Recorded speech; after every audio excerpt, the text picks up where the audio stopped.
Are they racist in Orania? Orania. Orania. Why is everyone so obsessed with Orania? People are curious about the unknown. And Orania is one of those unknowns. Are they racist in Orania? If you had a daughter, would you let your daughter marry a black person? In 1991, a group of Afrikaners led by Professor Karel Boshoff, son-in-law of former Prime Minister Hendrik Verwoerd, founded Orania in South Africa. They legally purchased land on the banks of the Orange River, ensuring full ownership and control. While Orania operates within South African law and relies on the country for certain resources, who is the CEO of Orania? Orania's got two histories. History of the place, which we can go back many years, but the town itself has got a history, and then the idea has got a history. So Orania is a small town in South Africa located in Cape Town. It was founded in 1991 and only white people are allowed to live in Orania. And there are only 3,000 people who are living there. Can you believe it? And the rate is growing by 12% each and every way. So there are so many rumors claiming that Orania is very racist. So I'm not gonna say anything. So all you have to do is just watch the video to see what's happening in the town called Orania. So who owns the land? So Orania, the original town, was bought by a group of people who donated money to the effort, and it's just owned by a company. So Orania is private land, but Orania is one of the only systems in the country that I know. Maybe the Ingonyama Trust is the same way. It's a combination between private and public in the same system, and that makes Orania very unique. This is Barren Karoo, my friend, and this has changed into a runway, and we hope to change it into a proper airport, but obviously it's expensive to do. What? So one of the ways that we get investment here is to subdivide it, to install proper plots so people can buy houses, and so that they can build and create wealth in that fashion, and that will help fund tarring this runway so that we can get proper flights here. And yes, next time you can fly in here, but you have to do your commercial license first. How do you guys have enough labor, like manpower, to be able to do it? Orania grows very fast. We have an annual growth rate of between 12 and 15% for the last 5 years in population, and that's mostly people moving to Orania. We need to grow our town even more, so labor is of immense importance. It's Afrikaners building for Afrikaners. Do people support the Springboks? Yes. Well, there's I think mixed. What? Mixed reactions to that. What do you mean? So during the World Cup, we will find a lot of very enthusiastic World Cup viewers, and you will also have some people that's critical. Rugby holds deep cultural significance for many Afrikaners in South Africa, and in Orania, some passionately support the Springboks, but others are more hesitant, not because they dislike the team. Still, when the World Cup was on, people in Orania gathered to watch, proving that despite political differences, sport remains a powerful unifier.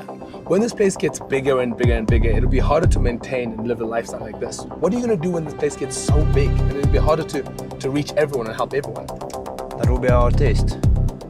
And I cannot say if we will pass our test or fail our test, but we will do everything in our ability to pass that test. On this moment we have 8 courses. Okay, what are they? Yes, they are the bricklaying, the electrical, the plumbing, farming, and mechanization.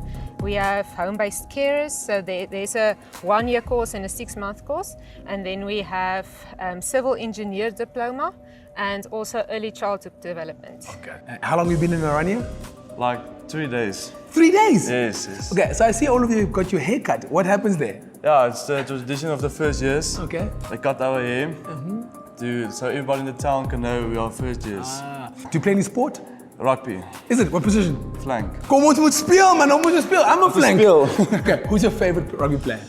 Peter Stef de Toy. Peter Stef. Everyone calls Orania racist. Are they racist in Orania? Sure they are. I like how you're so honest about that. I think the Orania idea is not inherently racist. I think it is the right of a people to want to strive towards preserving their culture and their ways of life and their religion. If someone is outrageously racist here, would you guys say nothing to that? I think what we would say is If that is the sentiment you come here, you maybe misunderstand the Orania idea. There have been people in the past who removed themselves from the community because they had fringe, very extremist religious beliefs, very extremist political beliefs, and they didn't feel comfortable, so they left. Inside their town, they don't have to go to South Africa to do their shoppings or to buy their groceries.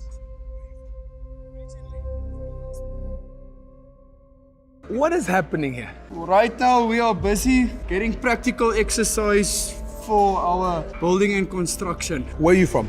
Originally Yeah. from Nelspruit And how long you been in Orania? since last year. So if I want a piece of this place, can I get a piece of Orania? Or Definitely not going to expropriate it without compensation. We, in the strongest terms, condemn this bill. I have a sneaky suspicion there's many guns around here because I'm sure people here are willing to protect their livelihoods with guns and violence. We have a gun culture that stretched back since we came in Africa. We are hunters, we are sport shooters. I've been living in Orania full-time since 1997. I've been involved with the Orania movement from the early days. The town is privately owned, and the residents elect their own officials who make decisions on matters like infrastructure, security, and local laws, rather than being governed by the state. Technically, people in Orania can vote in South Africa's elections, but most don't. They prefer to focus on their own local governance and handle things independently. So do you think Orania is misunderstood by people in South Africa and overseas? I think it's mostly misunderstood in South Africa very often because it is associated with previous kinds of policies of apartheid and all those things. And whenever for the patterns of living in South Africa, people come around and see white people doing menial work in Orania, they think, wow, what's going on? Is this a special kind of racism or whatever? Being Afrikaner is not just your race, right? Absolutely. So if you and your wife had adopted a black child and you raised this black child as an Afrikaner from eendag till he's 21, technically is that kid not Afrikaans? Because you said you speak about culture. Yeah. Culturally he should be Afrikaans. Would he be welcome into the town? Hypothetically, it is exactly true, and hypothetically, yes. But we need to address that question when we meet it concretely. Okay. So the reality is the test. If you had a daughter, would you let your daughter marry a black person? Yes or no? I cannot reject it. Okay. Do you dislike racists? Yes, I do. Do you see me as an equal to you? You know, I don't know you, but I believe so, yes. And in principle, definitely. In principle, as a human being before God, there's no question. Do you consider yourself African? Yes, definitely, and always have. This is our home. This is where we as a people was born. So after watching this video, I hope you now understand how they live in Orania, the small town located inside South Africa, right? This is strange, I know,